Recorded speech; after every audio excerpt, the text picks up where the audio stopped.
क्या साईनाथ कोई आम संत हैं या ईश्वर के अवतार? हर गुरुवार को उसकी पूजा करते हैं, ओम साई मंत्र का जाप करते हैं। उनसे हमारी इतनी अटूट श्रद्धा, हमको बहुत लाभ मिलता है। क्या साईनाथ जी के पूजा, भक्ति, ओम साई मंत्र के जाप से कोई लाभ संभव है? मैं ये पूछना चाहता हूँ संत रामपाल जी महाराज के शिष्यों को कि मंदिर जाने से क्यों मना करते हैं? संत रामपाल जी महाराज के शिष्यों पर उठे सवाल।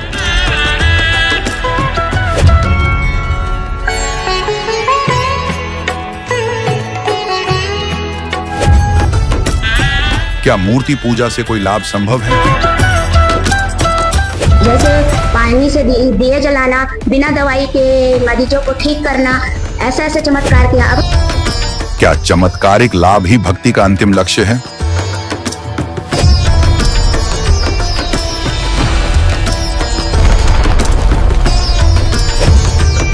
साईं या कबीर किसमें है प्रकृति विनाश को रोकने की ताकत?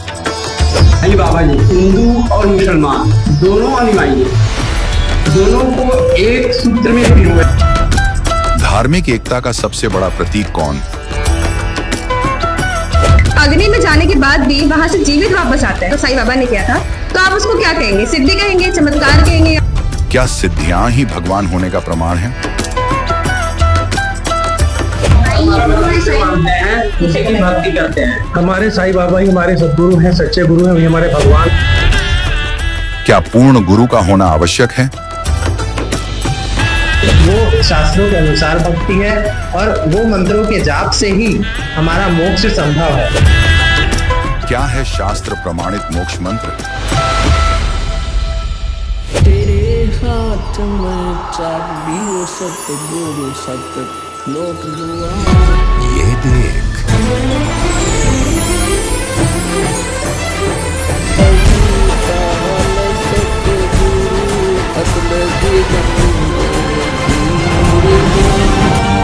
भक्ति हेत काया घर आई। जब प्रकट होते हैं तत्वदर्शी संत, तब खुलता है भक्ति का रहस्य। इन तमाम गूढ़ रहस्यों पर होगी गहन आध्यात्मिक बहस। साईं भक्त बनाम कबीर भक्त। शास्त्रों, तर्कों और प्रमाणों के आधार पर होगा सत्य का अनावरण। देखिए हमारी खास आध्यात्मिक बहस।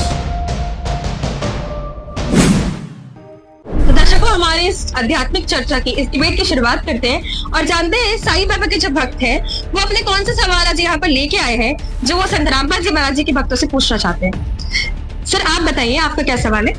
सदगुरु साईनाथ के चरणों में मेरा कोटि कोटि नमन। सबसे पहले मैं बताना चाहता हूँ कि जो साईनाथ है वो कोई आम संत नहीं थे, वो खुद भगवान के अवतार हैं। आज पूरा विश्व, पूरा भारत उनको भगवान के रूप में मानते हैं।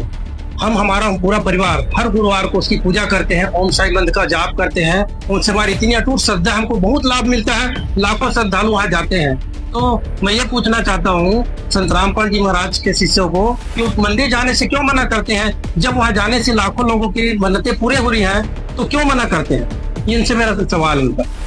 तो आइए दर्शकों जानते हैं कि संत रामपाल जी महाराज जी के शिष्य इस सवाल का क्या जवाब देना चाहेंगे। आप में से कौन जवाब देना चाहेगा? बताइए सर। जो भगवान की भक्ति है ना, वो शास्त्रों में लिखे मंत्रों के द्वारा की जाती है।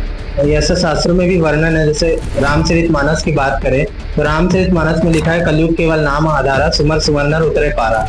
और भी यजुर्वेद में लिखा है 40वां अध्याय के मंत्र 9 में कि जो प्राकृतिक चीजों की पूजा करते हैं वे अंधकार में है, जो सृजित चीजों की पूजा करते हैं जैसे चित्र वगैरह की पूजा करते हैं, मूर्ति की पूजा करते हैं, वे भी अंधकार में डूब जाते हैं। सर तो आप ये बताइए कि क्या आप लोग किसी मूर्ति या किसी तस्वीर को नमन नहीं करते?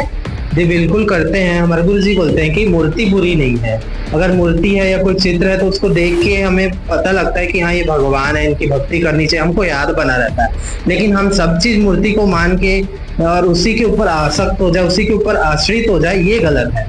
तो मूर्ति से केवल हमको ज्ञान होता है कि ये भगवान है, इनकी पूजा करनी चाहिए। और हमारे गुरु जी ये बोलते हैं कि भगवान की भक्ति केवल मंदिर में जाने से नहीं, कि हमारे जो शरीर है, हमारे शरीर में कमल बने हुआ है, ये हमारे गुरु जी बताते हैं, हमारे शरीर में कमल बने हुआ है, इन कमलों में देवी देवताओं का निवास है। तो उनका जो मूल मंत्र है वो हमारे गुरु जी देते हैं, उसके हिसाब से ही वो शास्त्रों के अनुसार भक्ति है, और वो मंत्रों के जाप से ही हमारा मोक्ष संभव है। इसीलिए संत रामपाल जी महाराज बताते हैं कि हमें केवल मोक्ष मंत्रों के जाप में ही आश्रित रहना है, ना कि मूर्ति पूजा। तो इनका ये जवाब था कि मंदिर जाना किसी भी शास्त्र में प्रमाणित नहीं है। दर्शकों को जानते हैं इस बारे में इनके क्या विचार है, आप लोग क्या कहना चाहेंगे इस बात पे? तो बताइए आपके क्या विचार है।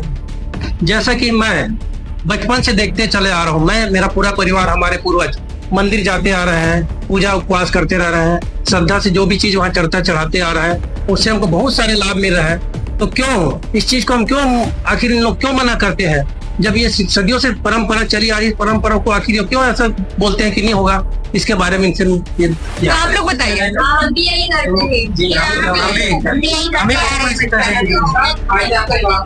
तो आप बताइए।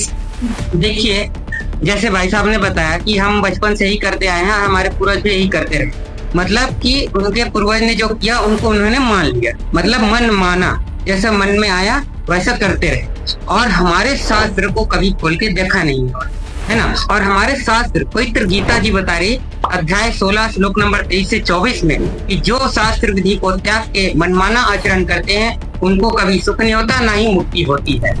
तो ये इनकी जो मंदिर जो भी पूजा साधना कर रहे हैं वो शास्त्र के विरुद्ध है, ऐसा नहीं करना चाहिए, हमारे शास्त्र के है। ये क्या प्रमाण है इसका? क्या प्रमाण है? तो सर आप लोग बताइए कि आपके पास क्या प्रमाण है, और गीता को खोल कर दिखाइए। देखिए, हमारे पास पहले गीता लिखी हुई है ना, इसमें गीता प्रेस गोरखपुर से छपी है, जयदयाल उनके इनके अनुवादक हैं। इसके अध्याय 16 ये रहा है ना, ये अध्याय 16 है, और ये है 23 नंबर। देख सकते हैं, जो पुरुष शास्त्र विधि को त्याग के अपनी इच्छा से मनमाना आचरण करते हैं, ना वह सिद्धि को प्राप्त होते हैं, ना ही परम गति मतलब मोक्ष, ना ही सुख को प्राप्त होते हैं। यहाँ पे स्पष्ट किया गया है। आप लोग बताइए, क्या आप लोग इनकी बातों से सहमत है? जी मैम बताइए। सहमत नहीं है जी, इन लोग बता रहे हैं, प्रमाण बता रहे हैं कि गीता जी में इनका प्रमाण नहीं है, जो मनमाना आचरण है बोल रहे हैं। तो इन लोग भक्ति नहीं करते, पाठ नहीं करते, उपवास नहीं करते, मंदिर नहीं जाते। तो मेरा इन लोग से प्रश्न है, संत रामपाल जी महाराज के शिष्यों के, इन लोग भक्ति किस चीज की करते हैं? तो बताइए आप लोग इस बात का क्या जवाब देना चाहेंगे? कौन आंसर करना चाहेगा? हाँ मैं बताइए। सुख समृद्ध में प्रमाण है, कभी साहेब भगवान है, कभी चाहे तिवारी है, एके साधे सब सदे, सब साधे सज्जाए, माली सींचे मूल को फले फुलेगा। ये परमात्मा की भक्ति करने से ही हमको लाभ मिलेगा। ठीक है मैम, हाँ सर बताइए। और ये जो प्रमाण है, इन्होंने वो बोलते हैं ना, सबका मालिक एक है ना। साईं बाबा ने ही बोला कि सबका मालिक एक है ना। तो मालिक कौन है आज तक साईं बाबा के जो भक्तों को भी नहीं पता है। तो उसका प्रमाण हमारे चारों वेद, सूक्ष्म वेद, गीता, बाइबल, कुरान शरीफ, सभी सदग्रंथ जो दुनिया के ग्रंथ है उसमें प्रमाण है कि सबका मालिक एक कबीर साहिब ही है। अच्छा, आप ये कह रहे हैं कि सबका मालिक एक है, कबीर साहब जी है। आप लोग इस बारे में क्या कहना चाहेंगे? क्या आप लोगों को पता है कि कबीर साहब ही सबके मालिक एक है? बताइए। हाँ सर बताइए। भाई साहब ने बताया कि कबीर साहब को भगवान बता रहे हैं, तो कबीर साहब कैसे भगवान हो सकते हैं? वो तो एक संत की भूमिका निभाने आए थे। तो भगवान तो हमारे ब्रह्मा विष्णु महेश श्री साईनाथ जी हैं, कैसे कबीर को लोग भगवान बता दिए? ये तो अभी के हुए संत हैं। क्या इनका कहीं कोई प्रमाण है जो कबीर साहब को भगवान बता रहे हैं? तो आप में से इस सवाल का जवाब कौन देना चाहेगा? बताइए। हाँ सर। देखिए, मैं इनका प्रमाण देना चाहूंगा, है ना। पवित्र गीता जी में यह अध्याय 8 है, श्लोक नंबर 9 है। इसमें लिखा है ना, कवियम लिखा हुआ है। कवि का अर्थ इन्होंने सर्वज्ञ कर दिया, जबकि कवि सर्वज्ञ नहीं होता है, परमात्मा ही सर्वज्ञ होते हैं। यहाँ पे लिखना चाहिए था जो पुरुष, मतलब जो परमेश्वर, कबीर परमेश्वर आदि अनादि सबकी नियंता और सूक्ष्म से अति सूक्ष्म, सबके धारण पोषण करने वाले हैं, है ना। अचिंत रूप, सूर्य के सदृश, निश्चेतन प्रकाश रूप और अविद्या से अति परे सच्चिदानंद परमेश्वर का स्मरण करना चाहिए। तो मतलब ये बताने जा रहे हैं कि कबीर परमेश्वर का ही हमको भक्ति करना चाहिए, स्मरण करना चाहिए, सिमरन करना चाहिए। और वही आप यजुर्वेद अध्याय पंचम अध्याय में श्लोक नंबर 32 में भी कबीर परमेश्वर का ही नाम लिखा हुआ है कि वो परमात्मा कबीर है। और कोई इस बारे में जानकारी देना चाहेगा? परमात्मा ऋग्वेद मंडल नंबर 9 सूक्त नंबर 96 मंत्र नंबर 16 में लिखा है कि उसमें ये पूछा गया कि परमात्मा आप अपना जो गुप्त नाम है उसका ज्ञान कराएं। उसके अगले श्लोक में इसका उत्तर देते हुए बताया गया कि वो परमात्मा जो है वो दोहों लोकोक्तियों के माध्यम से अपना ज्ञान देता है और उसका नाम कबीर देव है। कबीर। हाँ मैम बताइए। मैं ये कहना चाहूंगी संत रामपाल जी महाराज के शिष्यों से मेरा ये प्रश्न है कि इन लोग कबीर दास जी को परमात्मा बताते हैं, सबका मालिक एक है वो तो साईं बाबा जी हैं और उन्होंने अनेकों चमत्कार किए हैं, जैसे पानी से दिए जलाना, बिना दवाई के मरीजों को ठीक करना, ऐसे ऐसे चमत्कार किया। अब हम इसको भगवान न कहे तो और क्या कहे? मैं भी बोलना चाहूंगी। श्री साईं जी का एक भभूत होता है जिसको हम उदी बोलते हैं, उसको गले और मस्तक में लगाने से जो हमारे शरीर में कष्ट होता है वो दूर हो जाता है, उसको हम प्रसाद के रूप में मानते हैं। मैं कुछ कहना चाहती हूँ, साईं बाबा प्राकृतिक आपदाओं को भी दूर कर देते थे, जैसे बारिश हो रही है उसको रुकवा देते थे, ऐसे चमत्कार करते थे।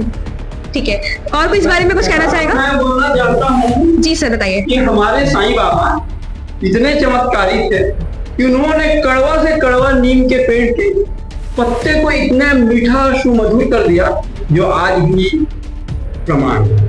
और कोई कुछ कहना चाहेगा? चिदानंद साईं महाराज। देखिए इतने सारे चमत्कारिक कार्य कोई आम इंसान कर सकता है? शिरडी के साईं भगवान है, वाकई में ऐसे भगवान है जहां आज भी लाखों श्रद्धालु जा रहे हैं। तो ऐसे कौन से चमत्कार कबीर दास ने किए हैं? क्या मैं इनसे पूछना चाहता हूँ, कौन से चमत्कार किए कबीर दास ने, बताइए जरा। तो इनकी इस बात का उत्तर कौन देना चाहेगा, बताइए आप। हाँ मैम। साईं बाबा तो एक युग में आकर चमत्कार किए और हमारे कबीर भगवान चारों युग में आए हैं। कमाल और कमाली जिसकी मृत्यु हो गई थी उसको जिंदा की। और कुछ बताना चाहेंगे आपको? कबीर साहब जी 600 वर्ष पूर्व कलयुग में आए थे, जब उनके गुरुजी थे स्वामी रामानंद जी। स्वामी रामानंद जी को सिकंदर लोधी ने उनको धड़ से सर अलग कर दिया था, तो कबीर साहब जी ने उनको जीवित किया, उनके शरीर में सर को जोड़ा। इसी तरह अभी हम मुसलमान में देख सकते हैं, जगन्नाथपुरी मंदिर है जहां वहां के समुद्र ने 5 बार मंदिर बनने से उसको रोका गया। 6वें बार में कबीर साहब जी के दया से वह मंदिर स्थापित हुआ, जो आज भी वहां कबीर चौरा के नाम से स्थापित है। हाँ मैम बताइए। दिल्ली के बाद ज्यादा सिकंदर लोधी जलन का रोग था, उसको कबीर परमात्मा ने आशीर्वाद से ठीक किया। और शिव जी ने आमी नदी को श्राप दे दिया था तो सूखी हो गई थी, उसको कबीर परमात्मा ने हाथ फेरा और नदी बहा दिया, अभी तक वह नदी बहती है। कबीर साहब जी ने जीवादाता की सूखी टहनी को हरा भरा कर दिया, जिसका प्रमाण आज गुजरात में है।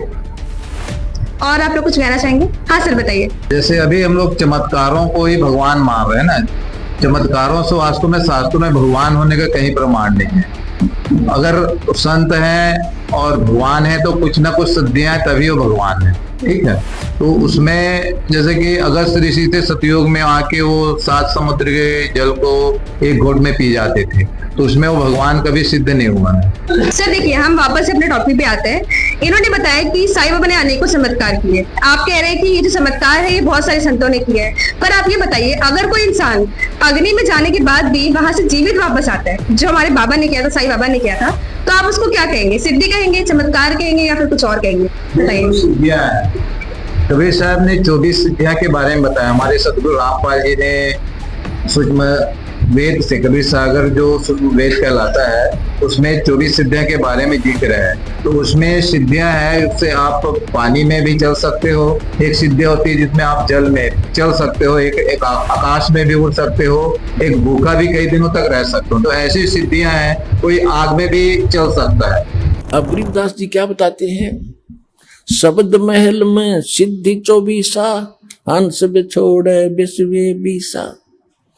एक सिद्धि सुरदेव मिलावे, एक सिद्धि मनवृत्ति बतावे, एक सिद्धि हो पवन स्वरूपी, एक सिद्धि होवे अनुरूपी, एक सिद्धि निस्वासर जागे, एक सिद्धि सेवक हो आगे, एक सिद्धि सुरगापुर धावे, एक सिद्धि जो सब घट छावे, एक सिद्धि सब सागर पीवे, एक सिद्धि जो वो युग जीवे, एक सिद्धि जो उड़े आकाशा, एक सिद्धि परलोक कह बासा, एक सिद्धि तन कष्ट तन जारा, एक सिद्धि जो हंस नियारा, एक सिद्धि जल डूब न जाई, एक सिद्धि जल पैर न लाई, एक सिद्धि बहु चोले धारे, एक सिद्धि नीतत विचारे, एक सिद्धि पांचों तत नीरम, एक सिद्धि जो बजर शरीरम, एक सिद्धि पीवे ना खाई, एक सिद्धि जो गुप्त छिपाई, एक सिद्धि ब्रह्मांड चलावे, एक सिद्धि सब नाद मिलावे, एता खेल खिलारी खेल, सो हम हंसा प्रगट भेले, 24 को ना दिल चावे, सो हंसा शब्द अतीत कहावे, परासिद्धि पूर्ण पटरानी, सतलोक की कहूं निशानी, सतलोक सुख सागर पाया, सतगुरु भेद कबीर लखाया, परमहंस देखो परवाना, जन कहते दास गरीब दीवाना। तो ये सिद्धियां कैसे आती है सर, ये बताइए। प्रहलाद जी का उदाहरण है, हिरण्यकशिप ने उसको अग्नि में जलने के लिए डाल दिया था, वो भी वापस आ गए थे, तो भक्ति की शक्ति से वो वापस आए थे। अच्छा, तो आप ये कहना चाहेंगे कि साईं बाबा के अंदर भक्ति की शक्ति थी, इसके कारण वो अग्नि में भी नहीं चले। अग्नि में नहीं चले। तो ये कई सिद्धियां हैं जिसके बल पे लोग चमत्कार दिखाते हैं। अच्छा, और आप में से कोई कुछ कहना चाहेगा? क्वेश्चन साईं के भक्तों से है कि ये जो शास्त्र हमारे पास रखे हुए हैं, पवित्र शास्त्र, क्या इसको आप सत्य मानते हैं? जी बताइए आप। तो बताइए कि चमत्कार करने को भगवान कह सकते हैं, इन शास्त्रों में कहीं पे प्रमाण मिलता है आपको? कहीं पे आप प्रमाण दे सकते हैं कि कोई चमत्कार करे उसको हम भगवान सिद्ध कर दे? तो आप लोग साईं बाबा को भगवान क्यों मानते हो? कि इसलिए कि वो चमत्कार किए हैं? अच्छा, तो इनका ये सवाल है कि आप लोग साईं बाबा को भगवान क्यों मानते हो? क्या सिर्फ इसलिए? कहना चाहूंगा जी सर, मैं इनकी बातों से बिल्कुल सहमत नहीं हूँ। जैसे भाई साहब ने कहा कि चमत्कार वाली बात की है, तो देखो आज पूरा देश, पूरा भारत, पूरा समाज क्यों भक्ति करता है? क्योंकि उसको इस चमत्कार से लाभ हो रहा है। मैं और मेरा पूरा परिवार शिरडी साईं मंदिर जाते हैं, तो क्यों जाते हैं? क्योंकि हमको उससे लाभ मिल रहा है। हम उसको चमत्कार की संज्ञा दे सकते हैं और उसको भगवान मान सकते हैं। इसीलिए शिरडी के साईं बाबा हमारे लिए भगवान स्वरूप है। हाँ सर बताइए। क्या हमारे शास्त्र इस तरह से जो आप बता रहे हैं कि चमत्कार से जो लाभ हो रहे हैं आपको, जो उनके पूजा करने से, क्या हमारे शास्त्रों में प्रमाण है? कहीं दिखा सकते हैं? तो आप लोग बताइए, क्या हमारे शास्त्रों में कहीं ये प्रमाण है कि आप लोगों को जो चमत्कार मिल रहे हैं, जो लाभ मिल रहे हैं, वो साईं बाबा से मिल रहे हैं? देखो, हमको जो मंत्र दिया गया है, हम ओम साई मंत्र का जाप करते हैं, हर गुरुवार को पूजा साधना आराधना करते हैं, और निश्चित ही वो हमें बहुत सारे लाभ दे रहे हैं, तभी हम उसके पूजा भक्ति भाव कर रहे हैं। तो सर हम ये कह सकते हैं कि आपको लाभ मिल रहे हैं और चमत्कार किए हैं भगवान साईं ने, इसलिए आप उनको भगवान मानते हैं? जी बिल्कुल, हम इसी आधार पर उसको भगवान मान सकते हैं, क्योंकि चाहे उसको आप चमत्कार माने जो भी माने, लेकिन हम उस चमत्कार को भगवान की संज्ञा के रूप में दे सकते हैं उसको। अच्छा, तो इनका ये कहना है। हाँ सर बताइए। मैं बोलना चाहता हूँ, हम लोग साईं बाबा के जो भक्त हैं, हम लोग हर एक गुरुवार को व्रत रखते हैं, उसकी भक्ति करते हैं, जिससे हमारे आर्थिक शारीरिक बहुत सारे ऐसे लाभ होता है, जिस कारण हम लोग साईं बाबा को भगवान मानते हैं। बिल्कुल सही बात है ये तो। और आप में से कुछ कहना चाहेगा? ये प्रमाण वाली बात बोलते हैं, ये प्रमाण वाली, हर देवी देवताओं को देख लीजिए, वो उनके पास ये शक्ति है, इसी कारण तो उनको भगवान मान रहे हैं ना। उनके पास लाभ देने की शक्ति है, इसलिए तो भगवान मान रहे हैं। इनमें प्रमाण वाली कोई बात ही नहीं है। और किसी को भगवान क्यों मानेगा? उनको चाहिए आर्थिक लाभ, मानसिक लाभ, शारीरिक लाभ, तभी तो हम उसको भगवान मानेंगे ना। और इसलिए शिरडी वाले साईं बाबा हमारे लिए भगवान हैं।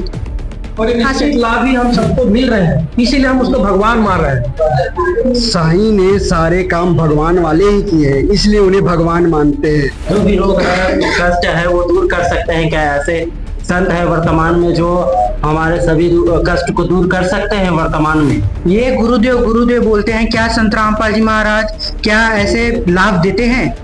बिल्कुल सही, इनका सवाल बिल्कुल सही है कि साईं बाबा को इनको लाभ मिल रहा है साईं बाबा से। तो आप बताइए, क्या वर्तमान में कोई ऐसे संत हैं या क्या आपके गुरुजी ऐसे लाभ प्रदान कर सकते हैं? संत रामपाल जी महाराज जो हैं वो शास्त्र अनुकूल भक्ति दे रहे हैं, और शास्त्र अनुकूल भक्ति से उनका जो असाध्य रोग है, जैसे ये बोल रहे वो भी रोग काट रहे हैं, लेकिन संत रामपाल जी महाराज जो उनके पाप कर्म का दंड है उसको भी काट दे रहे हैं। यानी कि किसी को कैंसर हो गया, किसी को एड्स हो गया, लाइलाज बीमारी को भी वो ठीक करे हैं। और जैसे ये बात हुई चमत्कार वाली, जो संत होते हैं वो चमत्कार करते नहीं है, उनसे अपने आप ही चमत्कार हो जाता है।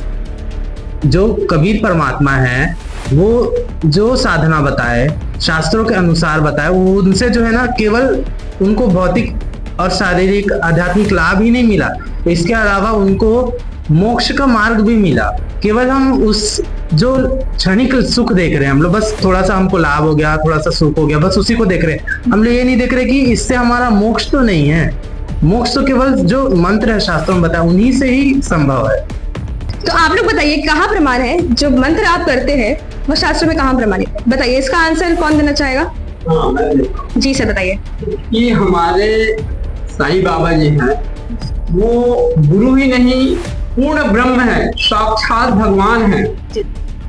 कई लोगों को दिन में रात में दर्शन दिए हैं, एक जगह बैठकर दुनिया के दुख को दूर किए, भारत ही नहीं दुनिया के कई लोगों का दुख दूर किए, है ना। समुद्र में कई लोग डूब रहे थे, उनको बचाए हैं, है ना।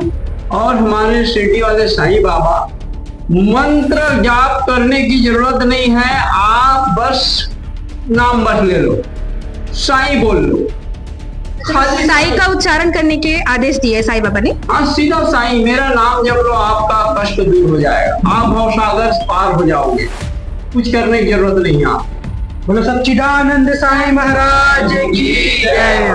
साईं बाबा यही बताते हैं कि मेरी शरण में रहो, मेरी भक्ति करो, आपको मुक्ति मिल जाएगी, ऐसा बताते हैं साईं बाबा। पर मैम ये बताइए कि शास्त्रों में कहाँ प्रमाणित? जैसे कि इन्होंने बताया, अभी तक हमने जितने भी प्रमाण देखे हैं शास्त्र, तो आप कोई शास्त्र बताइए जिसमें प्रमाणित है कि जो आप मंत्र बता रहे हैं उससे मुक्ति हो जाएगी और लाभ होगा। हमारे दर्शक जानना चाहते हैं, बताइए। इसका ये है जवाब, इसे बताइए। सत्य को प्रमाण की आवश्यकता नहीं है, जो सत्य है वो सत्य है। साईं बाबा जो बोल दिया अपने मुखारविंद से, वो ग्रंथों से भी महाग्रंथ है, शास्त्रों से भी महाशास्त्र है। तो सर हम ये समझ सकते हैं कि यहाँ जो ग्रंथ रखे हैं आप लोग उसको सत्य नहीं मानते? नहीं, उनको नहीं मानते हम। चारों वेद, 18 पुराण, उपनिषद, श्रीमद् भगवत गीता सबको मानते हैं, वो भी ठीक। लेकिन जो साईं बाबा बोल दिए वो भी गलत नहीं है, उसी के अनुसार करोड़ों अरबों लोग चल रहे हैं उनके अनुयायी। 80,000 तो भारत में ही मंदिर हैं, इतने भक्त लगे हुए हैं साईं से, उनको भी लाभ हो रहा है और उनका जीवन यापन चल रहा है। अच्छा, तो दर्शकों इन्होंने ये बताया। जी बताइए सर।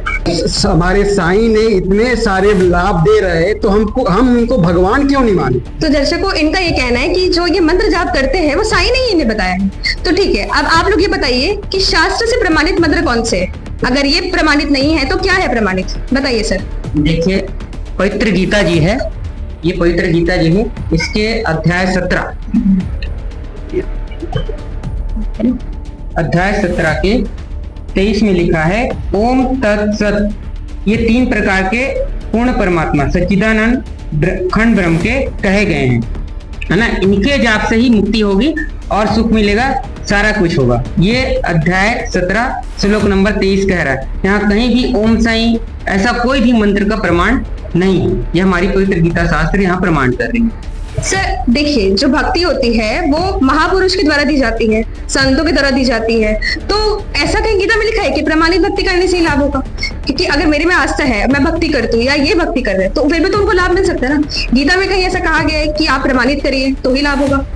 देखिए, हाँ सर बताइए। प्रमाण है पवित्र गीता जी अध्याय 16 श्लोक नंबर 23 में साफ बोला जा रहा है कि मनमाना आचरण से कोई भी मुक्ति और लाभ नहीं होगा, जो शास्त्र कह रहे हैं उन्हीं के अनुसार पे लाभ होगा।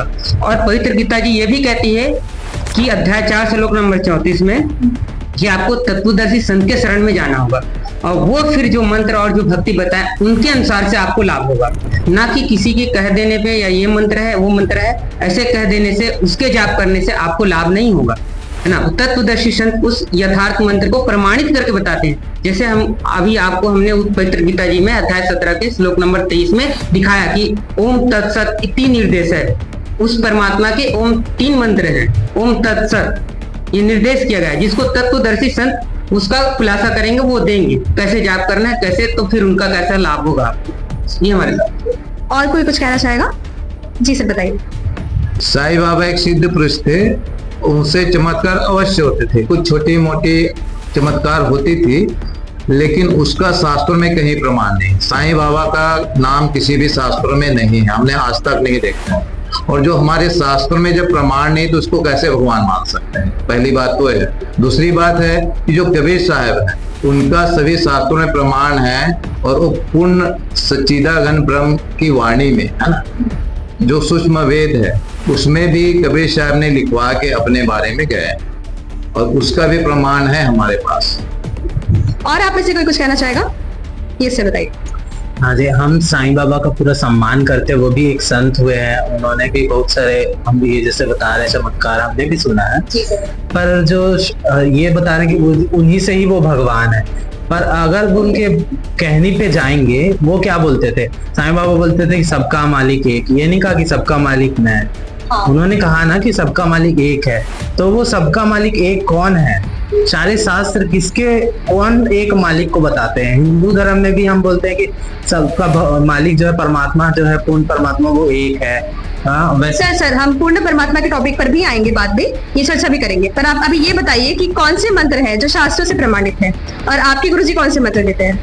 हमारे गुरुजी जो है वो शास्त्रों के अनुसार मंत्र देते हैं। जैसे अभी भाई साहब ने दिखाया ना 17वें अध्याय के 23वें श्लोक में, जो ओम तत्सत निर्देश ब्राह्मण तिर्विद समर्थ ब्राह्मण तेन वेदा चयागा च गीता पूरा, ये वाले जो श्लोक आपने दिखाया ना, इसके अलावा गीता जी में और कोई मंत्र नहीं। तो ये जो मंत्र है ना, जैसे वो बता रहे थे ओम साई राम मंत्र का जाप करते थे, इसका प्रमाण शास्त्र में कहीं नहीं, पर हम जो हमारे गुरुजी जो मंत्र बताते हैं 17वें अध्याय के 23वें श्लोक में, उसका प्रमाण है। तो हम प्रमाणित भक्ति करते, शास्त्र अनुकूल भक्ति करते। अब वो मनमाना आचरण करे, और मनमाना आचरण के लिए गीता जी में 16वें अध्याय के 23वें श्लोक में लिखा है कि जो पुरुष मनमाना आचरण करता है, जो साधक मनमाना आचरण करता है, उसको ना तो सिद्धि मिलती है, ना पूर्ण गति होती है, ना ही उनको कोई सारे सांसारिक लाभ मिलता है। और कोई कुछ कहना चाहेगा? मैं बताना चाहूंगा कि हमारे गुरुजी जो मंत्र देते हैं उसका प्रमाण पवित्र रामायण ग्रंथ में भी मिलता है, बाल कांड में, जिसको द्वादश मंत्र कहते हैं, द्वादश अक्षर मंत्र कहते हैं, उसको भी हमारे गुरुजी द्वादश मंत्र जो है हमको जाप करने के लिए देते हैं। और इसका और प्रमाण यजुर्वेद है, उसके अध्याय 40 श्लोक नंबर 13 में भी इसका प्रमाण है। जो मंत्र गीता जी में बताया गया वही प्रमाण हमारे वेद जो यजुर्वेद है अध्याय 40 श्लोक नंबर 13 में इसका भी प्रमाण। इसके अलावा अगर देखें ना, केवल वेद ही नहीं, इसके अलावा अन्य जो धर्म है जैसे कुरान शरीफ है, उसमें भी हमारे गुरुजी जो ये 17वें 23वें श्लोक है उससे भी प्रमाणित करते हैं। कुरान शरीफ है उसमें भी जो मंत्र लिखा है ना, वो प्रमाणित मंत्र देते हैं। कुरान शरीफ की सूरह अश सूरह 42 की आयत नंबर 1 और 2, जिसमें आप देख सकते हैं कि हामीम और ऐन सीन काफ अक्षरों का अर्थ नहीं किया गया है। आइए इसे विस्तार से समझाते हैं। सबसे पहले पहली आयत को समझते हैं। हाँ अरबी वर्णमाला का अक्षर है जो देवनागरी यानी हिंदी वर्णमाला का ह अक्षर है। मीम अरबी वर्णमाला का अक्षर है जो देवनागरी यानी हिंदी वर्णमाला का म अक्षर है। यानी सीधा संकेत किया गया है कि हाँ को डिकोड करने के बाद जो निकल कर सामने आएगा वो ह अक्षर से शुरू होगा, और मीम को डिकोड करने के बाद जो निकल कर सामने आएगा वो म अक्षर से शुरू होगा। दर्शकों अब आपको बता दें कि हाँ अक्षर हक शब्द का कोड वर्ड है और मीम अक्षर माबूद शब्द का कोड वर्ड है। यानी हामीम को डिकोड करने के बाद निकला हक माबूद, जिसका अर्थ है यथार्थ पूजा। अगर हम इसके साथ आयत 2 भी जोड़कर देखते हैं तो और साफ तस्वीर निकलकर सामने आती है। इन दोनों आयतों को मिलाकर बना हक माबूद के ऐन सीन काफ मंत्र, मतलब यथार्थ पूजा के ऐन सीन काफ मंत्र हैं। आइए अब दूसरी आयत के रहस्य से भी पर्दा उठाते हैं। ऐन अरबी भाषा की वर्णमाला का अक्षर है जो देवनागरी यानी हिंदी वर्णमाला का अ अक्षर है। सीन अरबी भाषा की वर्णमाला का अक्षर है जो देवनागरी हिंदी भाषा का स अक्षर है। इसी तरह काफ भी अरबी वर्णमाला का अक्षर है जो देवनागरी हिंदी वर्णमाला का क अक्षर है। नाजरीन, यहाँ रहस्य की बात यह है कि जो गीता अध्याय 17 श्लोक 23 में परम अक्षर ब्रह्म यानी पूर्ण परमात्मा को पाने के जो ओम तत् सत मंत्र बताए हैं, उनके वास्तविक मंत्र के प्रथम अक्षर का संकेत है। जैसे ओम का पहला अक्षर अ है, कुरान शरीफ में इसी ओम को एन कहा है, यानी यह ए अक्षर ओम का कोड वर्ड है। इसी प्रकार जो तत् नाम है उसका वास्तविक मंत्र सोहम है, जिसको कुरान शरीफ में सीन कहा गया है, यानी स अक्षर सोहम शब्द का प्रथम अक्षर है, जो कुरान शरीफ में लिखे सीन अक्षर का कोड वर्ड है। इसी प्रकार कुरान शरीफ में बताया गया काफ मंत्र गीता में बताए गए तीसरे सत मंत्र के वास्तविक मंत्र का पहला अक्षर है, जो कोड वर्ड है। इसका खुलासा यहाँ नहीं किया जा सकता। इन दोनों आयतों को डिकोड करने के बाद जो निकलकर सामने आया है वो है यथार्थ पूजा के एन सीन काफ मंत्र हैं, और ये मंत्र व इनको जाप करने की विधि केवल संत रामपाल जी महाराज ही बता सकते हैं। और ये जो भाई साहब ने द्वादश अक्षर मंत्र की बात कही ना, वो द्वादश अक्षर मंत्र जो है वो सारे हमारे शरीर में बैठे हुए कमलों के जो मंत्र है, जो संत रामपाल जी महाराज बताते हैं कि तीनों देवा कमल दल बसे ब्रह्मा विष्णु महेश, प्रथम इनकी वंदना फिर सिंह सदगुरु उपदेश। तो पहले जो है ना, इनकी वंदना के बाद जो हमारे गुरु जी ज्ञान देते हैं ना, कि उसके आगे सदगुरु का उपदेश भी सुनो, कि ये जो है ये तो प्राइमरी कक्षा का वो है, पर उसके आगे भी और मंत्र दिए जाते हैं, तो वो हम करते हैं। उससे हमारा मतलब मोक्ष मंत्र संत रामपाल जी बताते हैं, शास्त्र अनुकूल साधन। तो आइए दर्शकों जानते हैं कि अब जो साईं बाबा की भगत है उनके और क्या क्या प्रश्न हैं। बताइए आप और क्या पूछना चाहेंगे? हाँ, हमारा प्रश्न है जी सर, कि हमारे जो साईं बाबा जी वो जब आए थे तो उनके हिंदू और मुसलमान दोनों अनुयायी, दोनों को एक सूत्र में पिरोया उन्होंने। तो ऐसा क्या संत रामपाल जी महाराज किसी दो धर्म को एक किए हैं, जैसे हमारे साईं बाबा जी ने किए? कोई भेदभाव नहीं किए, कोई जातिवाद नहीं किया, सबको समानता का अधिकार दिया और सबके दुख सुख में शामिल हुए। ऐसा कुछ है क्या उनके गुरु में? दर्शकों का ये सवाल है कि जैसे सर साईं बाबा आए थे तो उन्होंने धार्मिक एकता को बढ़ावा दिया था। उनके जो भक्त थे वो हिंदू तथा मुसलमान दोनों ही थे। तो अब इनसे हम जानते हैं कि आपके जो गुरुजी है क्या वो इस प्रकार की धार्मिक एकता को बढ़ावा देते हैं? क्योंकि ये बहुत बड़ी बात है कि कोई ऐसा संत हो गया या ऐसे कोई भगवान हुए जिसको हिंदू और मुसलमान दोनों ही पूजा करते हैं, जिनको दोनों ही मानते हैं। तो आप लोग बताइए इस बारे में, कौन बताना चाहेगा इस बारे में? जी मैम बताइए। कबीर परमात्मा काशी पर लीला करने के लिए आए थे तो उन्होंने हिंदू और मुसलमानों को अपना शिष्य बनाया था। कबीर परमात्मा ने ही जातिवाद को तोड़ा था और कबीर परमात्मा ने हिंदू मुस्लिम दोनों को एकता प्रेम से रहने की शिक्षा दी। यही ज्ञान तत्वदर्शी संत रामपाल जी महाराज जी अपने शिष्यों को बताते हैं। जीव हमारी जाति है, मानव धर्म हमारा, हिंदू मुस्लिम सिख ईसाई धर्म नहीं कोई धर्म। और कोई कुछ कहना चाहेगा इस बारे में? जी सर बताइए। साईं बाबा का जब जो पुस्तक पढ़ो में साईं बाबा ने कबीर साहब का भजन भी गाया है ना, तो इसका मतलब है कि कबीर साहब से वो प्रेरणा लेके ये धार्मिक जो भावनाओं हो उसको एक करने की बहुत कोशिश किया साईं बाबा ने किया। लेकिन जो कबीर साहब जी आए थे वो सभी धर्मों, सभी जाति, सभी धर्मों को एक करने का पहले ही वो ज्ञान देके चले गए, और आज उसी का अनुसरण करते हुए संत रामपाल जी जो महाराज जी हैं अभी उसी का जो पद पे अभी जो उनके अनुयायी सभी धर्म के लोग अभी भी संत रामपाल जी से जुड़ रहे हैं। ठीक है, और कुछ बताना चाहेंगे? इतिहास गवाही दे रहा है कि कबीर परमात्मा जब उस समय आए थे तो वो शरीर आए थे और शरीर गए थे। उनके दो राजा जो मगहर के नवाब थे ना, बिजली खान पठान और काशी के नवाब वीरदेव सिंह बघेला, एक हिंदू एक मुस्लिम, दोनों उनके शिष्य हुए थे। ये दोनों के बीच युद्ध होने वाला था। एक गृह युद्ध इस टाइप का छिड़ने वाला था कि मुसलमान बोलते थे हम अपनी रीति से करेंगे, इनको दफनाएंगे, हिंदू बोलते थे कि नहीं हम इनको जलाएंगे। तो उस समय ऐसा माहौल बताया गया था, जो संतों ने भविष्यवाणी भी की थी कि कोई बहुत बड़ा गृह युद्ध होने वाला है। तो कबीर परमात्मा ने क्या किया, वो शरीर सतलोक गए तो उनका जो शरीर था जहां पर वो बोले कि मैं एक चादर नीचे बिछाओ एक चादर ऊपर बिछाओ तो मैं यहाँ पर लीला करूंगा, तो वो जो जिस तरीके से लीला की है ना, तो उनका शरीर नहीं मिला था। तो उनकी शरीर की जगह पे जब चादर उठा के देखा गया तो उतने ही उस आकार के सुगंधित फूल मिले थे। तो कबीर परमात्मा जब शरीर ऊपर गए तो उन्होंने ये बोल दिया कि इसमें जो भी चीज मिलेगा हिंदू मुसलमान तुम अलग अलग बांट लेना और आपस में झगड़ा मत करना। तो इस तरीके से आज भी प्रमाण है मगहर में, अगर आप जाओगे, जिसको अभी कभी संत कबीर नगर के नाम से यूपी में जाना जाता है, वहां पर आज भी प्रमाण है।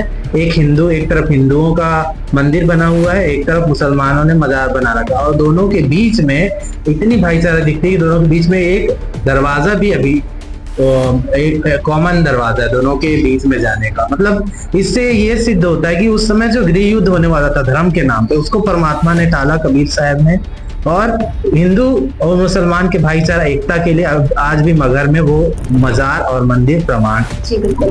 सर ये बताइए कि जो संत रामपाल जी महाराज जी है, जैसे कि आपने बताया कि आज भी उनके शिष्य बनते हैं, वो हिंदू है मुसलमान है, तो क्या संत रामपाल जी महाराज जी कुरान शरीफ और जो अन्य धर्म के ग्रंथ है उनको भी खोलकर ज्ञान बताते हैं?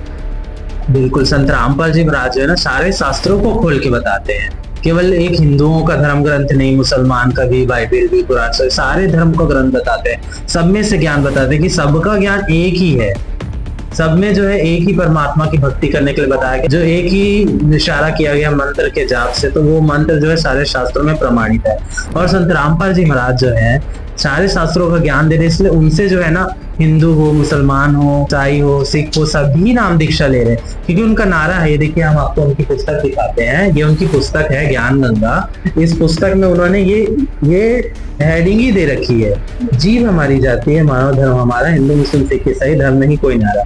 तो ये जो है ना संत रामपाल जी महाराज बोल रहे हैं कि हिंदू मुस्लिम सिख ईसाई सभी हमारे भाई बहन है, कोई अलग धर्म नहीं है, जीव हम लोग की जाति है और हम लोग सभी मानव हम लोग का धर्म है। तो संत रामपाल जी महाराज जी से जो है ना इसीलिए सारे धर्म के लोग जुड़ रहे हैं। ये नहीं कि उनको कोई मुसलमान अगर वो ज्ञान सुन रहा है तो उनको अपना धर्म छोड़ के आना पड़ रहा है, ऐसा भी नहीं है। वो अपने धर्म में ही है, लेकिन जो साधना शास्त्र में बताया जा रहा है, उनको कुरान शरीफ में भी गुरुजी प्रमाणित करे, वो उसको कर रहे हैं। तो इस तरीके से अभी संत रामपाल जी महाराज जो कबीर साहब 650 साल पहले करते थे, उसको अब संत रामपाल जी महाराज चरितार्थ कर रहे हैं। और उनसे जो भी नाम दीक्षा ले रहा है, जो जाति भेदभाव बिल्कुल ऊंच नीचे सब खत्म कर रहे हैं संत रामपाल जी। हमने भी सुना है कि साईं बाबा जो है ना वो हमेशा गुरु बनाने पे बहुत जोर दिए हैं। तो हम इनसे जानना चाहेंगे कि साईं बाबा जैसे गुरु पे जोर देते हैं, तो आपके गुरु कौन है? आप बताइए, आप लोग के गुरु कौन है?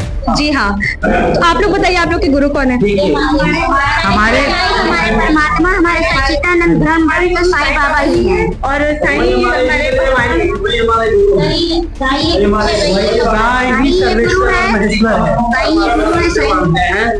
भक्ति करते हैं। हमारे साईं बाबा ही हमारे सदगुरु हैं, सच्चे गुरु हैं, हमारे भगवान हैं। जैसा कि भाई साहब बार बार ग्रंथों का रेफरेंस देते हैं, तो मैं इनसे पूछना चाहता हूँ, ये जानना चाहता हूँ कि कहाँ पे ऐसा चीज लिखा है कि सच्चे सदगुरु की पहचान है? कृपया विस्तार से बताइए। हाँ सर बताइए। ये जो प्रमाण है ना कि कौन सच्चा संत होता है, तो इसके लिए प्रमाण हमारे श्रीमद् भगवद गीता में लिखा है, अध्याय नंबर 15 के श्लोक 1 से 4 में। जो संत उल्टा लटका हुआ संसार रूपी वृक्ष को पूरे जड़, तना, पत्ती, उसकी डाल, पत्ते, ये सब क्या है, ये सारा चीज पूरे बता देंगे कि ये सभी क्या है, विस्तार को बता देंगे, वो ही तत्वदर्शी संत है। और उसी की शरण में गीता ज्ञानदाता 15 के 1 से 4 में यही बोला है कि उसी आदि पुरुष नारायण के मैं भी शरण हूं। और उसकी पहचान के लिए गीता अध्याय नंबर 4 के श्लोक 34 में भी बताया कि अर्जुन, जो तुमको अगर पूर्ण शांति चाहिए, पूर्ण मोक्ष चाहिए, तो उस तत्वदर्शी संत की शरण में जा। यही चीज कुरान शरीफ भी बोल रही है कि हजरत मोहम्मद, वो जो जिसने 6 दिन में सृष्टि रचना की, आसमान और जमीन के बीच जो कुछ है जिसको बनाया, उसकी खबर तो किसी बाखबर इल्म वाले से पूछ के देख। तो ये जो गीता जी बता रही है और शास्त्र बता रहे हैं ना, तो संत रामपाल जी महाराज के ऊपर खरा खरा उतर रहा है, क्योंकि वो ही जड़, तना, पत्ती, संसार उल्टा लटको संसार रूपी वृक्ष को बता रहे हैं, और जो बाकी शास्त्र भी गवाही दे रहे हैं। और जैसे कि संतों की भी वाणी, कबीर परमात्मा की वाणी है, गुरु के लक्षण 4 बताना, प्रथम वेद शास्त्र को ज्ञाता, दूसरे हरि भक्ति मन कर्म वाणी, तीसरे संदृष्टि कर जानी, चौथे वेद विधि सब कर्मा, या 4 गुरु गुण जानो वर्मा। तो इस तरीके से जो हमारे जो सदगुरु संत रामपाल जी महाराज है ना, वो इसमें जो सारा वाणी बोला गया ना, सबका ऊपर चरितार्थ होता है। अपने जितने भी शिष्य है ना, सबको एक जैसा देखते हैं, सारे शास्त्रों का ज्ञान वो बताते हैं। इस तरीके से हमारे गुरु जी जो है ना, शास्त्र के द्वारा प्रमाणित तत्वदर्शी संत है। सर देखिए, आपने जो अभी बात बोली है कि सिर्फ आपके गुरुजी ही तत्वदर्शी संत है, ये एक बहुत बड़ी बात है। तो आपको हमारे दर्शकों को प्रमाण करके दिखाना पड़ेगा कि गीता में ये कहा गया है, और तत्वदर्शी जो संत होते हैं उनकी क्या पहचान बताई गई है। क्योंकि ऐसे अगर देखा जाए तो वर्तमान में बहुत से सदगुरु है। अगर हम ये कहेंगे कि सिर्फ आपके गुरु संत रामपाल जी महाराज जी ही तत्वदर्शी संत हैं, तो आपको इसका प्रमाण हमें दर्शकों को देना पड़ेगा। बताइए सर। जी, ये जो है ना श्रीमद् भगवद गीता है, जयदयाल गोरंका द्वारा अनुवादित गीता प्रेस गोरखपुर से छपी है, इसके 15वें अध्याय के श्लोक 1 से 4 में जो आपको बताया ना, तो देखिए 15वें अध्याय में लिखा है 1 से 4 में, तो ये जो इसमें लिखा है ना कि जो उल्टे लटको संसार के वृक्ष को बता देगा, जड़ तना पत्ती समेत सारे उसके विभाग को, वही तत्वदर्शी संत होगा। उसी को कबीर परमात्मा ने ना इस श्लोक को अपनी वाणी के माध्यम से बोला है। कबीर अक्षर पुरुष एक पेड़ है, निरंजन बाकी डाल, तीनों देवा शाखा है, ये पातरूप संसार। उन्होंने गीता को भी इतने सरल अपने वाणी में बोल दिया, और वो सारा चरितार्थ अभी संत रामपाल जी महाराज के ऊपर हो रहा है, क्योंकि वो पूरा एक मैप टाइप का बताते हैं, उल्टे लटका हुए संसारों के वृक्ष को दिखाते हैं कि ये जड़ है, ये तना है, ये पत्ती है। इस तरीके से हम बोल सकते हैं कि संत रामपाल जी महाराज तत्वदर्शी संत है।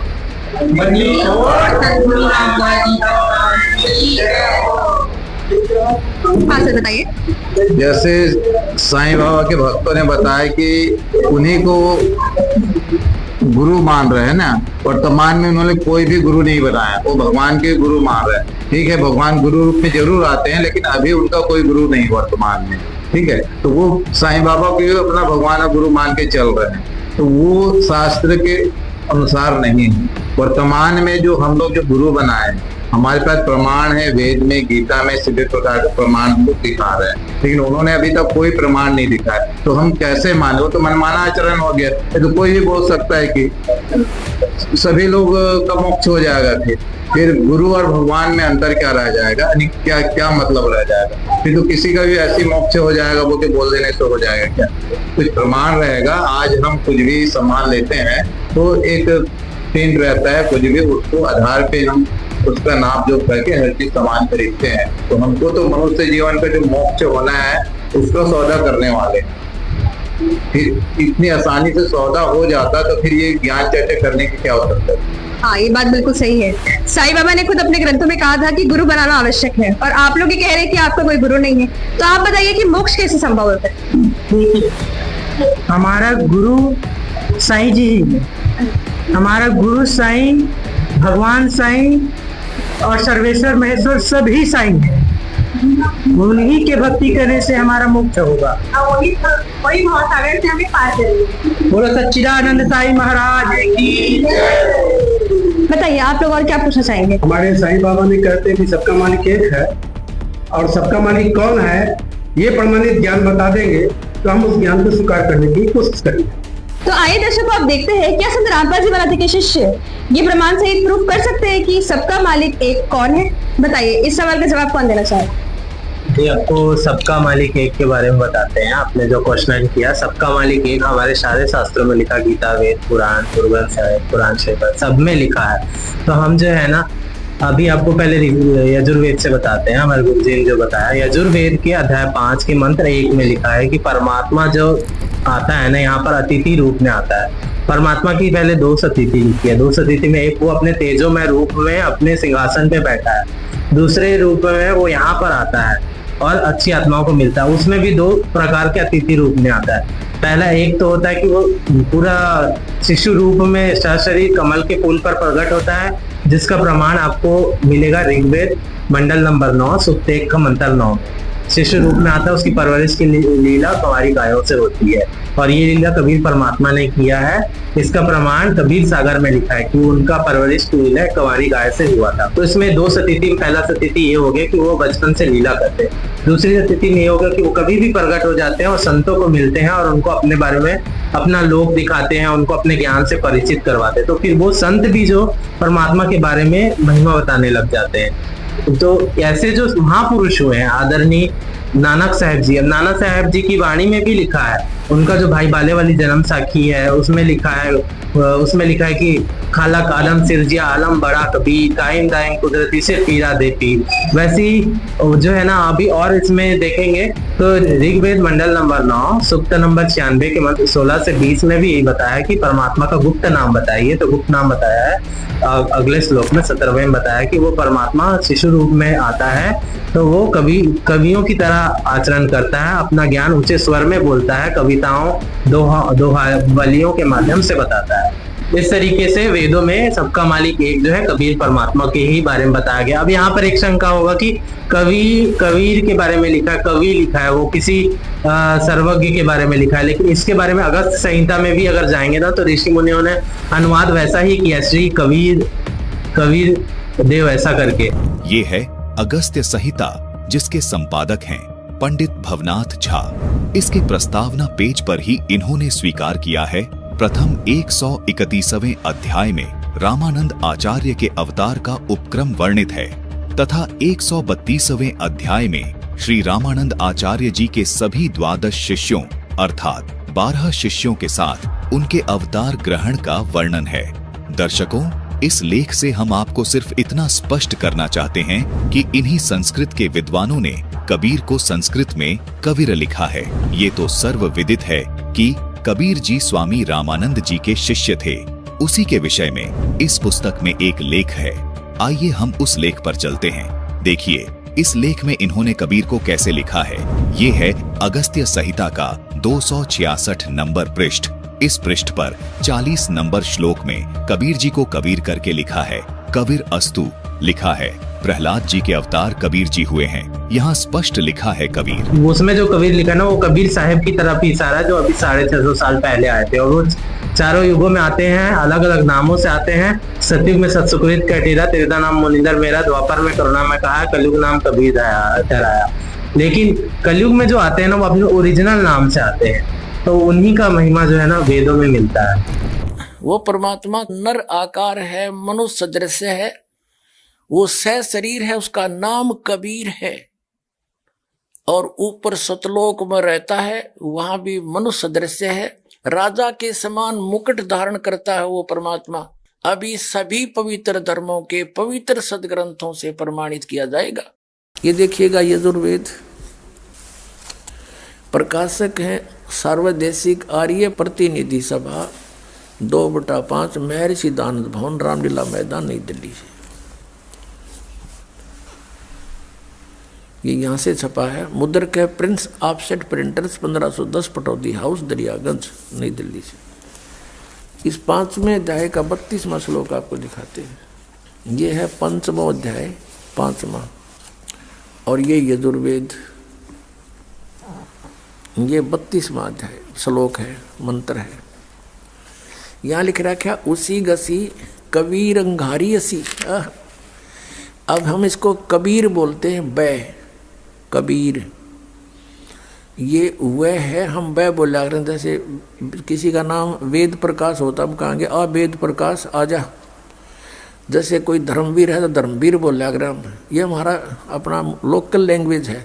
तो हम इसको कबीर को कबीर बोलते हैं। अंगारी माने पापों का शत्रु, बमभारी माने बंधनों का शत्रु, इन्हीं का। फिर है सवर ज्योति रित धामा असी।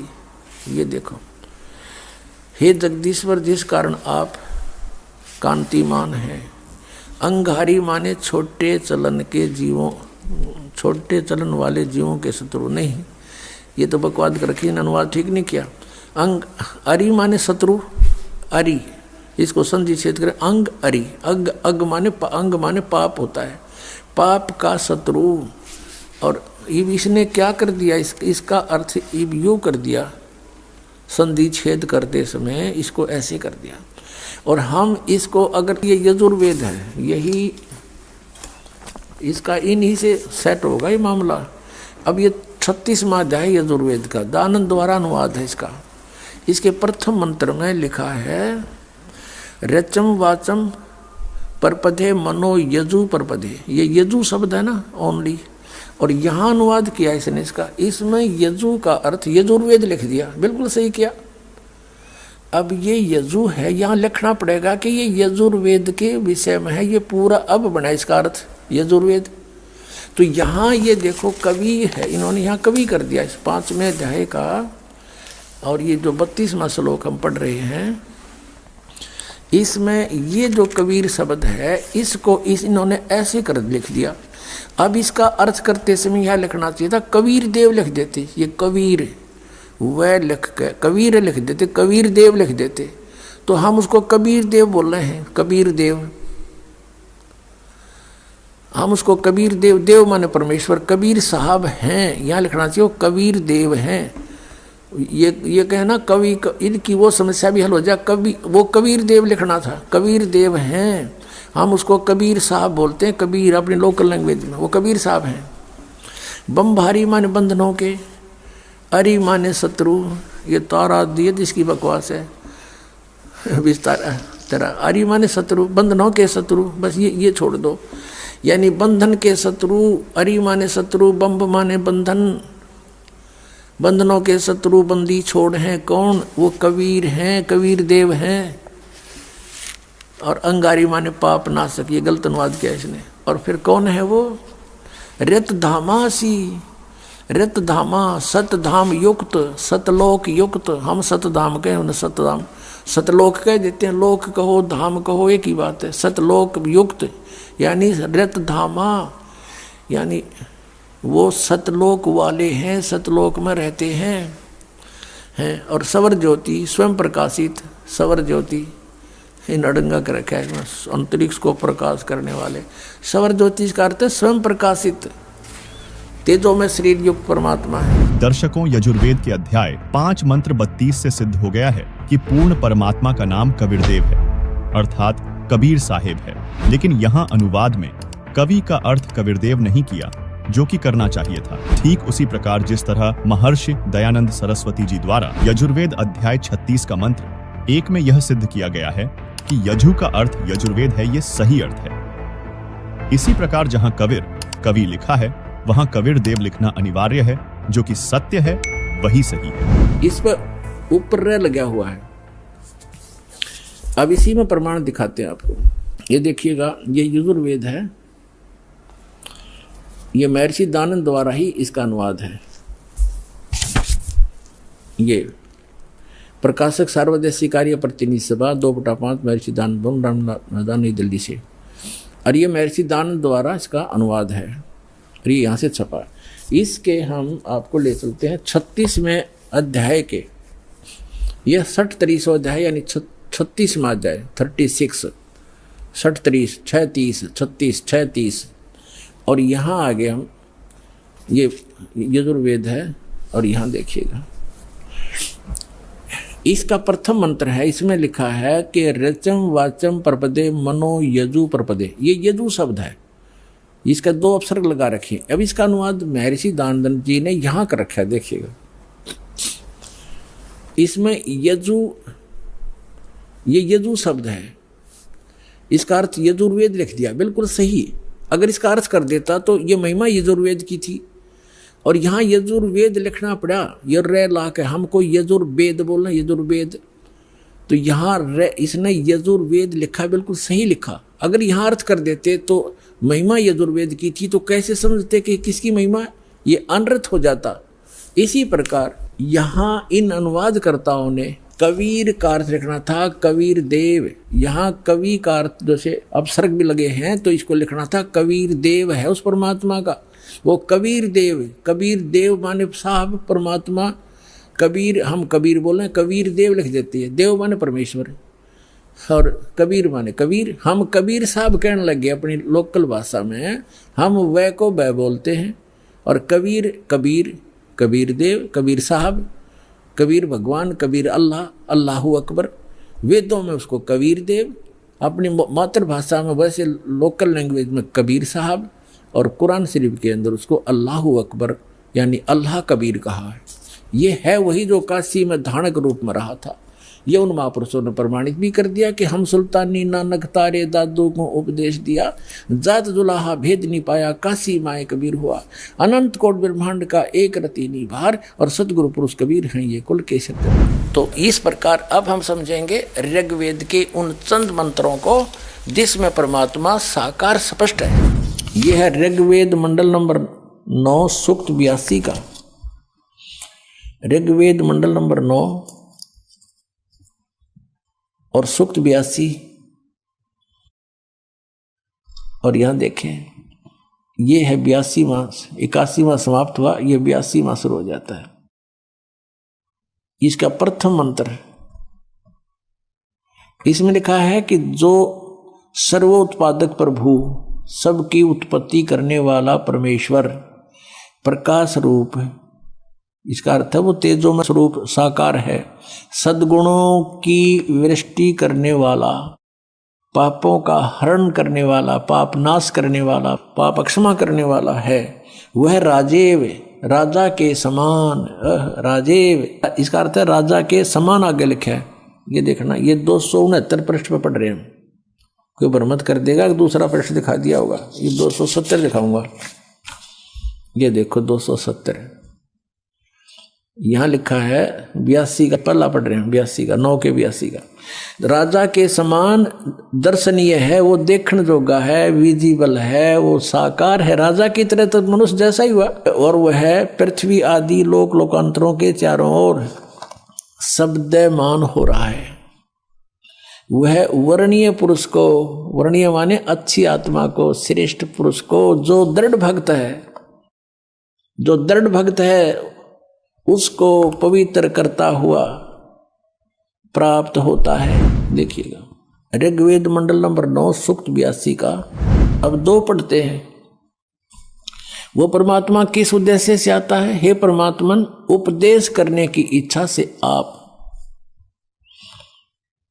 महापुरुषों को प्राप्त होते हो, अच्छी आत्माओं को, महान आत्माओं को प्राप्त होते हो, और आप अत्यंत गतिशील पदार्थ के समान हमारे आध्यात्मिक यज्ञों को प्राप्त होते हो। यानी अत्यंत गतिशील पदार्थ के समान, यानी जैसे बिजली चलती है, बिजली जैसी गति से आप, और उपदेश करने के लिए आते हो यहाँ पर, सच्चा ज्ञान देने के लिए। आप कबीर देव हैं। आप कबीर देव, यह लिखना था, सर्वज्ञ लिख दिया, आप यहाँ लिखना था आप कबीर देव हैं। हम उसको कबीर साहब कहते हैं। आप कबीर साहब हैं, शुद्ध स्वरूप है। अब जैसे ये अभी आपको दिखा था, जहाँ यजु लिखा हो तो यजुर्वेद लिखना पड़ेगा वहां पर। वो इन्होंने किया भी है। महर्षि दानद ने यजुर्वेद के 36वें अध्याय के प्रथम मंत्र में यजु का अर्थ यजुर्वेद किया है, तो यहाँ लिखना था वो कबीर देव है, वो शुद्ध स्वरूप है। हमारे पापों को हे दूर करके, हे सोम, हे अमर परमात्मा, हमको सुख दे। अब यहाँ है ऋग्वेद मंडल नंबर 9 सूक्त 54 के, और मंत्र नंबर 3 में स्पष्ट किया है कि सूर्य के समान जगत प्रेरक वह परमात्मा, यह परमात्मा, इसका सीधा सार ले लेते हैं, लोगों को पवित्र करता हुआ। भुवनोपरि, भुवनो ऊपरी, संपूर्ण ब्रह्मांडों, भुवन माने लोकों के ऊपर, ऊर्ध्व भाग में, ऊपर भाग में वर्तमान है, विराजमान है, तिष्ठति, वहां बैठा है। ऋग्वेद मंडल नंबर 9 सूक्त नंबर 86 में।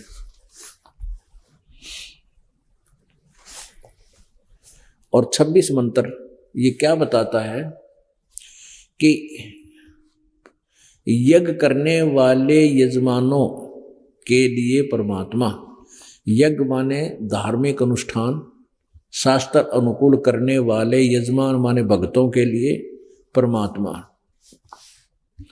सब रास्तों को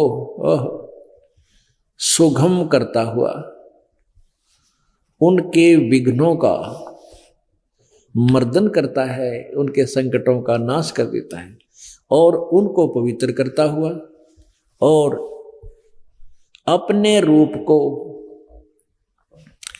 यानी साकार है ना भगवान इनके शब्दों में, अपने रूप को सरल करता हुआ वह कांति में परमात्मा सर्वज्ञ लिखा। कवि, हम इसको कबीर देव, वो कबीर देव विद्युत के समान यानी बिजली की तरह क्रीड़ा करता हुआ वर्णीय पुरुषों को, श्रेष्ठ आत्माओं को, अच्छी आत्माओं को प्राप्त होता है, मिलता है। कहाँ रहता है वो?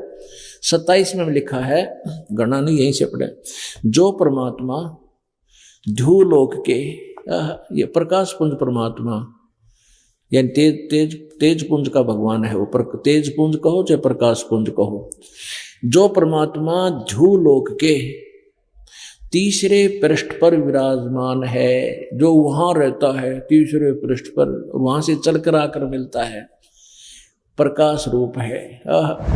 पुण्यात्मा, वेद पढ़े पर भेद न जाने, ये बात से पुराण 18। वेद पढ़े पर भेद न जाने, गुरु बिन काहू न पाया ज्ञाना, जो थो था बूछड़े मूड किसाना। गुरु बिन वेद पढ़े जो प्राणी, समझे न सार रहे अज्ञानी। ये अज्ञानी रहे, इन वेदों को पढ़ा करते, मैं ऋषि को आगे इन कक्का भी नहीं पता था। अब जैसे परमात्मा मनुष्य दृश्य ये सिद्ध होगा, राजा के समान देखने जोगा है, और वहां से गति करके आता है, जिन महापुरुषों को मिलता है। जिन महापुरुषों ने मिला उन बताया कबीर इज गॉड। वो कबीर देव काशी में हम सुल्तानी नानक तारे दादू को उपदेश दिया, जात जुलाहा भेद न पाया, वो काशी माए कबीर होया।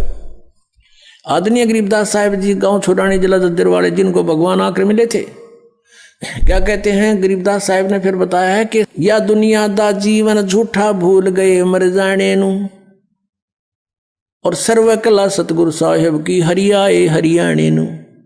वो परमात्मा हरियाणा में आए गरीबदास जी 280 वर्ष पहले, लगभग सन 1727 में, लगभग 300 वर्ष हो गए, 300 वर्ष से भी ऊपर हो गए। सन 1727 में परमात्मा आए थे, और सन 1966 में हरियाणा और पंजाब अलग हुए। जब हरियाणा क्षेत्र का नाम पड़ा था, यो हरियाणा प्रांत बना था, उससे भी कितने वर्ष पहले, 200-250 वर्ष पहले परमात्मा ने लिख दिया, बोल दिया था। गरीबदास साहिब जी ने कहा था कि हरि आए हरियाणे नू। उनके वचन से फिर यो हरियाणा क्षेत्र आज बनकर रहा, ताकि हम इस परमात्मा की वाणी को समझा सकें।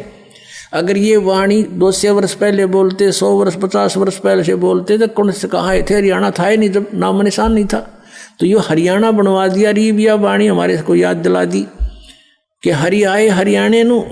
दर्शकों, संत रामपाल जी महाराज ने वेदों से प्रमाणित कर दिखाया कि परमात्मा सह शरीर है, उसका नाम कबीर है। वह परमात्मा अपने निज धाम अर्थात अपने सत्य लोक से चलकर इस धरा पर आते हैं। कवियों की तरह कविताओं के माध्यम से ऊंचे स्वर में अपने ज्ञान का प्रचार करते हैं और प्यारी आत्माओं को मिलते हैं। आपको अभी हमने प्रमाणित किया वेद शास्त्रों में, सभी धर्मों के सदग्रंथों में, कि परमात्मा एक है, सबका मालिक एक, जो साईं बाबा ने बोला उसको सिद्ध किया। तो क्या आप लोग अब कुछ कहना चाहेंगे, बताइए। हाँ सर। हाँ, अभी तक जो भी आध्यात्मिक ज्ञान चर्चा हुआ यहाँ पे संत रामपाल जी महाराज जी के शिष्यों और साईं बाबा के शिष्यों के द्वारा डिबेट हुआ है आज, तो हमको उस मार्ग में चलने के लिए ऐसा आप लोगों के पास कोई प्रमाणित बुक है क्या, जिसको आप हमको प्रदान कर सकते हैं, जिससे हम आपके गुरुजी के शरण ग्रहण कर सकें?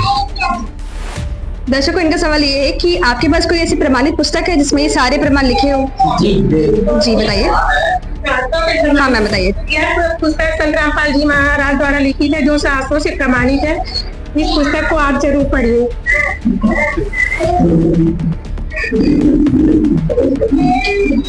तो दर्शकों, आज की इस बहस में हमने जाना कि कौन है वो पूर्ण परमात्मा, जिसकी तरफ साईं बाबा हमेशा इशारा करते थे कि सबका मालिक एक है। वो सबका मालिक कौन है, आज यहाँ पर संत रामपाल जी महाराज जी के जो शिष्य है उन्होंने प्रमाणित करके दिखाया है। तो ऐसी रोचक वीडियो के लिए बने रहिए एस न्यूज के साथ। धन्यवाद।